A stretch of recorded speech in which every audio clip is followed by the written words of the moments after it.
കടയിൽ നിന്ന് എന്തായാലും കിട്ടും. അതിന്റെ ഫോട്ടോ എടുത്തില്ലേ? സ്ക്രീനിന്റെ ഫോട്ടോ അവിടെ എഴുതി വെച്ചേക്കുന്നതിന്റെ ഫോട്ടോ എടുത്തില്ലേ? അതല്ലളിയാ, ബോർഡിന്റെ ഫോട്ടോ എടുത്തില്ലായിരുന്നു.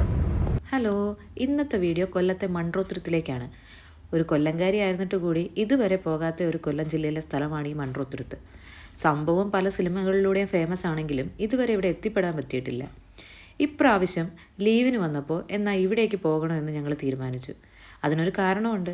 നമ്മൾ പ്രവാസിയായിരിക്കുമ്പോൾ നമുക്ക് ഫോണിൽ നമ്മുടെ നാടും വീടും കേരളത്തിൻ്റെ ഓരോ കാര്യങ്ങളുമൊക്കെ കാണുമ്പോൾ നമുക്ക് ഭയങ്കരമായിട്ട് മിസ് ചെയ്യും. അപ്പോൾ നാട്ടിൽ വരുമ്പോൾ നമുക്ക് അവിടെ പോകണം, ഇന്ന ഫുഡ് കഴിക്കണം, ഇന്നത് ചെയ്യണം എന്നൊക്കെ ആഗ്രഹിക്കാത്ത ഒരു പ്രവാസിയും ഉണ്ടാകുമെന്ന് എനിക്ക് തോന്നുന്നില്ല. അപ്പോൾ ഇന്നത്തെ ഈ യാത്ര കുടുംബമായിട്ട് ഞങ്ങൾ മൺട്രോത്തുരുത്തിലേക്ക് പോകാമെന്ന് വിചാരിച്ചു. അപ്പോൾ ഇതിന് വേണ്ടിയിട്ട് ഞങ്ങൾ തലേന്ന് തന്നെ മൺട്രോത്തുരുത്തിലെ ഒരു ചേട്ടനെ വിളിച്ച് നമ്പറൊക്കെ സെറ്റ് ചെയ്ത് ബോട്ടൊക്കെ സെറ്റ് ചെയ്ത് ഞങ്ങൾ റെഡിയാക്കി രാവിലെ തന്നെ ഞങ്ങൾ പുറപ്പെട്ടു. അപ്പോൾ അവർ ഓരോ ബോട്ടിനും ഓരോ ചാർജാണ് പറയുന്നത്. കൂടുതലും അവിടെയുള്ള ആൾക്കാരാണ് ഈ ബോട്ട് സർവീസുമായിട്ട് നമ്മളെ കോണ്ടാക്റ്റ് ചെയ്യുക. അപ്പോൾ ഞങ്ങൾ ബുക്ക് ചെയ്തതെന്ന് പറഞ്ഞു കഴിഞ്ഞാൽ ഒരു ബോട്ടാണ്. ഇതിനകത്ത് നമ്മൾ ഫാമിലി മാത്രമേ ഉള്ളൂ. പിന്നെ ആ ബോട്ടിൻ്റെ ചേട്ടനും അവർ തന്നെ നമുക്ക് ഫുഡ് കഴിക്കാനുള്ളൊരു സ്ഥലം ഇൻട്രൊഡ്യൂസ് ചെയ്ത് തരും.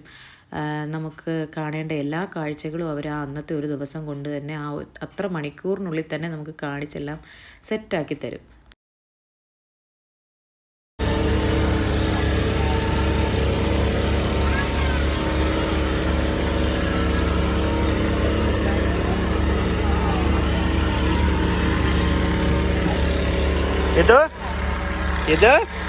Good morning.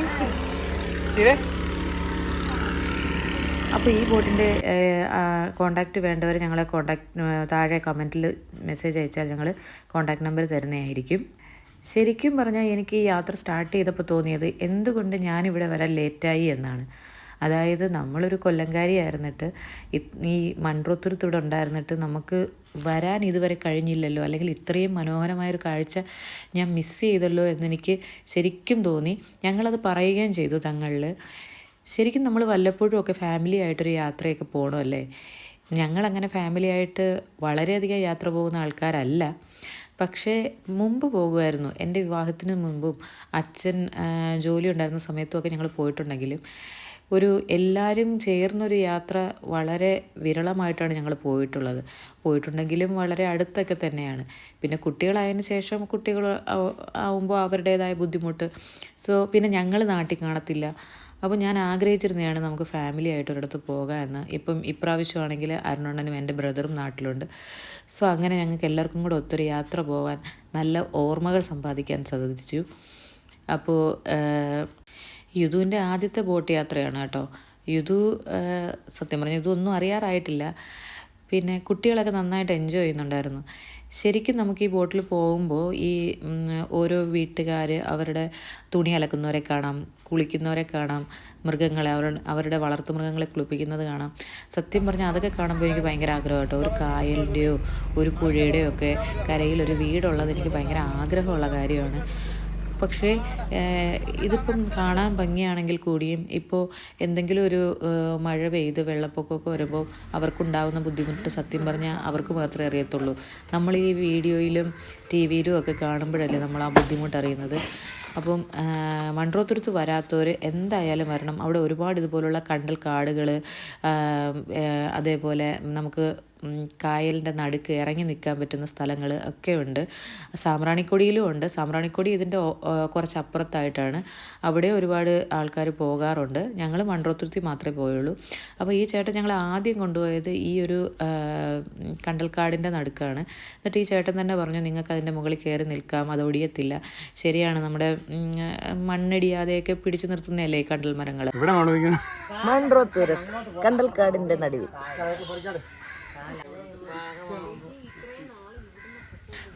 പിന്നെ വേറെ ആരും കയറി വന്നില്ല. എനിക്കും ഏട്ടനും മാത്രമേ ഉണ്ടായിരുന്നുള്ളൂ ഇങ്ങനത്തെ കാര്യമൊക്കെ ചെയ്യാനായിട്ടൊരു താല്പര്യം. പിന്നെ എൻ്റെ ബ്രദറിൻ്റെ മോനും വന്നിട്ടുണ്ടായിരുന്നു. ബാക്കി അമ്മയും അച്ഛനും ഒക്കെ അവിടെ തന്നെ ഇരിക്കുമായിരുന്നു. ശരിക്കും അവരൊക്കെ എൻജോയ് ചെയ്യുന്നുണ്ടായിരുന്നു. ഇങ്ങനെ ഒരു കായലിൻ്റെ നടുക്കൂടെ ഒരു യാത്ര. നമുക്ക് ആലപ്പുഴ പോയാൽ ഇതേപോലത്തെ കുറച്ചുകൂടെ അഡ്വാൻസ്ഡ് ആയിട്ടുള്ളത് കിട്ടും. പക്ഷെ നമ്മുടെ നാട്ടിലുള്ളത് നമ്മൾ നാട്ടുകാരല്ലെങ്കിൽ അത് വേറെ ആരാണ് സപ്പോർട്ട് ചെയ്യാനുള്ളത്?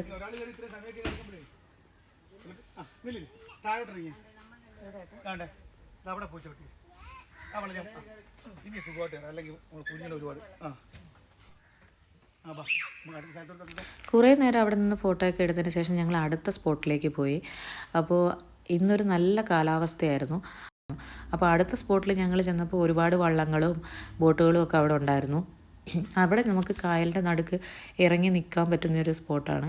അവിടെ ചെന്ന് ഞങ്ങൾ ഇറങ്ങി ഫോട്ടോയൊക്കെ എടുത്തു.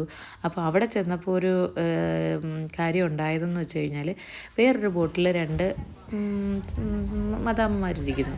അപ്പോൾ മദാമ്മ എന്ന് പറഞ്ഞത് നമ്മുടെ വിദേശികൾ. അപ്പോൾ അവരിരിക്കുന്ന കണ്ടപ്പോൾ സത്യം പറഞ്ഞാൽ അവർ ഏത് രാജ്യക്കാരാണെന്ന് അറിയാനുള്ള ക്യൂരിയോസിറ്റി കൊണ്ട് ചുമ്മാ ചോദിച്ചതാണ്. അപ്പോൾ അവർ ജർമ്മൻകാരാണ്. അപ്പോൾ പിന്നെ ഞാൻ അവരുടെ അടുത്ത് ജർമ്മനിൽ സംസാരിച്ചു. അവർക്ക് അത്ഭുതമായിരുന്നു ഞാൻ ജർമ്മൻ സംസാരിക്കുന്നത്. വിഷൊക്കെ ചെയ്ത് ടാറ്റയൊക്കെ പറഞ്ഞ് ഞങ്ങൾ കുറേ നേരം അവിടെ നിന്ന് ഫോട്ടോസൊക്കെ എടുത്തു. അപ്പോൾ നമുക്ക് ഈ വെള്ളത്തിൻ്റെ അടിയിൽ കുഞ്ഞു കുഞ്ഞു മീനുകളെയൊക്കെ കാണാൻ പറ്റും.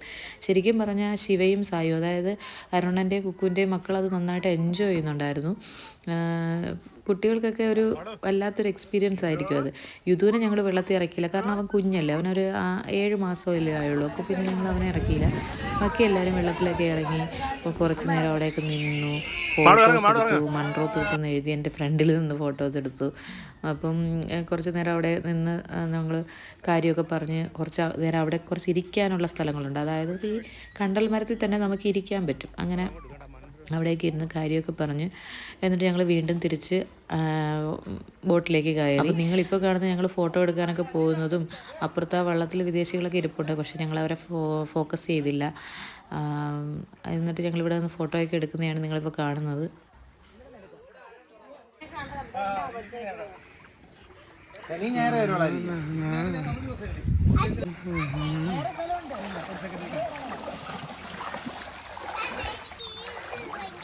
കേരള ഒരു സെക്കൻഡ്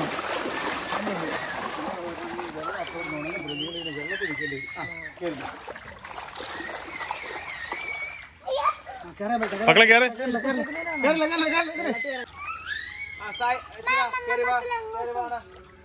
ശിവ കേറ്, ശിവ കേറ്, വാ വാ ശിവ, വാ വാ, പോവാം പോവാം. ശിവ ശിവ കേറ് കേറ്, സൂക്ഷിക്കണം മക്കളെ. ഈ ഉപ്പുമയം ഉള്ളതുകൊണ്ട് വെള്ളത്തിൽ ഉണങ്ങത്തില്ല, എണ്ണമയം പോലും ഇങ്ങനെ കിടക്കും.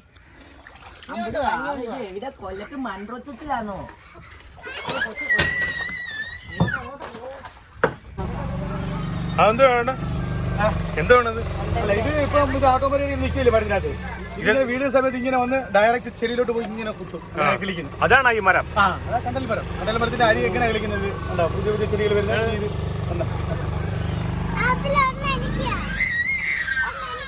തരാം മാളു. ഇതാണ് വേണ്ട ഈ കണ്ടൽ, ഇതിന്റെ ഈ കാണുന്ന മരങ്ങളെല്ലാം ഇതിൽ നിന്നാണ്.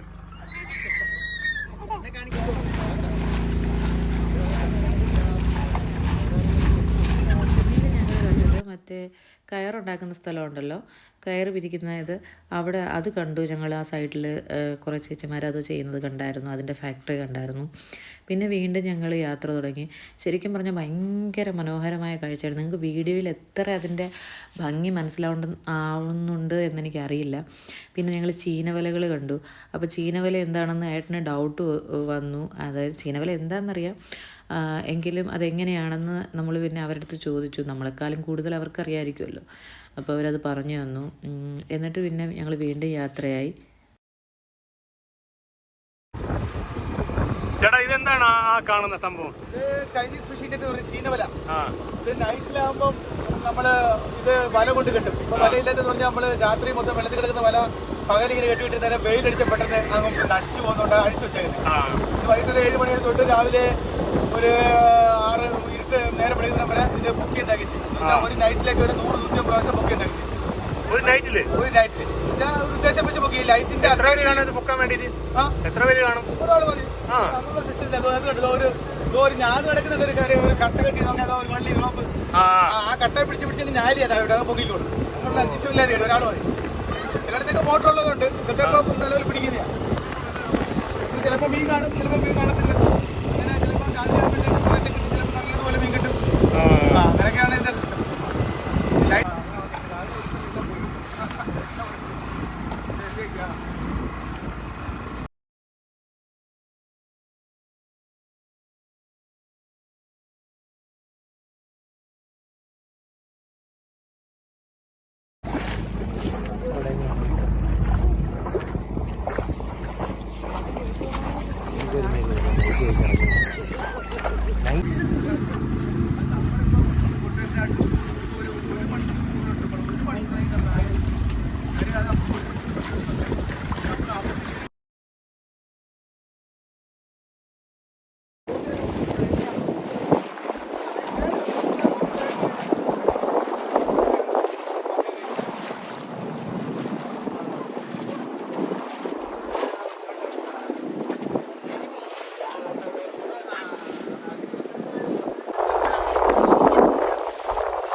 ശരിക്കും പറഞ്ഞാൽ ഭയങ്കര ഭംഗിയായിരുന്നു കേട്ടോ.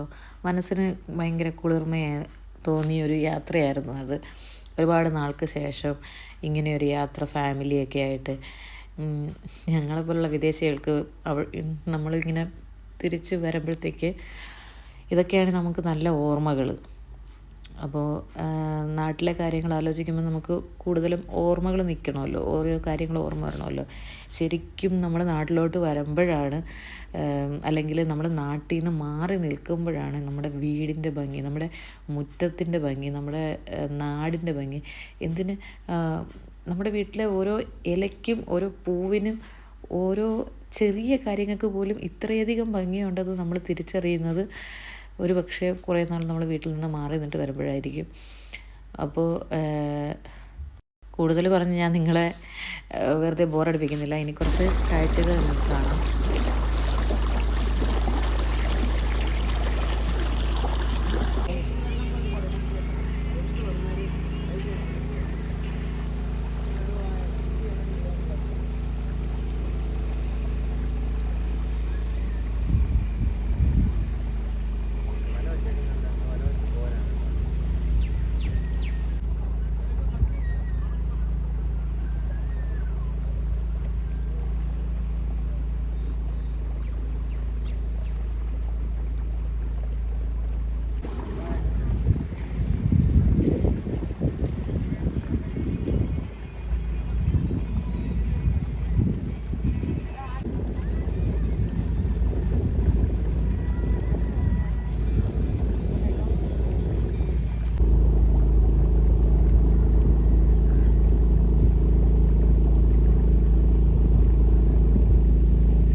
പിന്നീട് ഞങ്ങൾ അവിടെ നിന്ന് ഫുഡ് കഴിക്കാനായിട്ട് ഇറങ്ങി.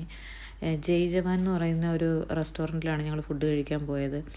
ഇത് ഞങ്ങൾക്ക് അത്ര അറിയത്തില്ലായിരുന്നു ഇത്തിരി ഫേമസ് ആയിട്ടുള്ളൊരു ഇതാണെന്ന്. കാരണം ഇവിടുത്തെ ഫുഡ് ചേച്ചിമാരൊക്കെ ഉണ്ടാക്കുന്നതുകൊണ്ട് നാടൻ ഫുഡായതുകൊണ്ട് ഭയങ്കര ടേസ്റ്റി ആണെന്നൊക്കെ പറഞ്ഞ് ഞാൻ പിന്നീടാണ് ഇൻസ്റ്റഗ്രാമിലും ഒക്കെ കണ്ടത്. പക്ഷേ അത് സത്യമായ കാര്യമാണ്, നല്ല ഫുഡാണ്. അവർ നമുക്ക് പറയുന്ന ഫുഡ് ഉണ്ടാക്കി തരും നമുക്ക്. പക്ഷേ നമ്മൾ ട്രാവൽ ചെയ്യുന്നതിന് മുന്നേ അവരുടെ അടുത്ത് സജസ്റ്റ് ചെയ്യണം, പിന്നെ ഏത് ഫുഡാണ് നമുക്ക് വേണ്ടതെന്ന് അവർ ചോദിക്കും. ഇന്ന ലിസ്റ്റാണ് അവരിലുള്ളത്. അപ്പോൾ നമുക്ക് വേണ്ടുന്ന ഫുഡ് നമ്മൾ അവരുടെ അടുത്ത് പറയുക, അവർ റെഡിയാക്കി വെക്കും. അധികം റേറ്റൊന്നുമില്ല, നമുക്ക് കംഫർട്ടബിളായിട്ടുള്ള റേറ്റ് തന്നെയാണ്. നല്ല തിരക്കുള്ള റെസ്റ്റോറൻ്റാണ്. അപ്പോൾ നേരത്തെ തന്നെ നമ്മൾ ബുക്ക് ചെയ്ത് വെക്കേണ്ടത് അത്യാവശ്യമാണ്. അപ്പോൾ ഈ ഒരു വീഡിയോ നിങ്ങൾക്ക് ഇഷ്ടമായെങ്കിൽ ലൈക്ക് ചെയ്യുക, ഷെയർ ചെയ്യുക, സബ്സ്ക്രൈബ് ചെയ്യുക, സപ്പോർട്ട് ചെയ്യുക. അപ്പോൾ അടുത്ത വീഡിയോയിൽ കാണും വരെ ബൈ.